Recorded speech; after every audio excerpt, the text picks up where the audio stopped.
Foda. Que tem olhar? Aquele olhar é foda. O olhar da Adriana deixa o maluco.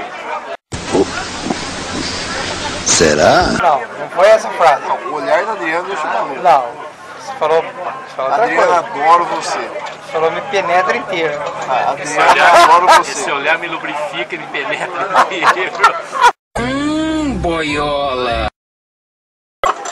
Cara, não, filme isso daqui. Ridículo. Carpano colocou o carpose aqui no bolso. Não, você tem que comer muito arroz e feijão ainda. Não, Carpano colocou o carpose no bolso.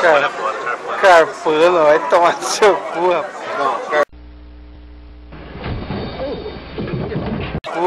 Não, Carpano não colocou não, que carpose, quem é rei nunca perde a majestade. Justamente. Quem é rei nunca perde a majestade.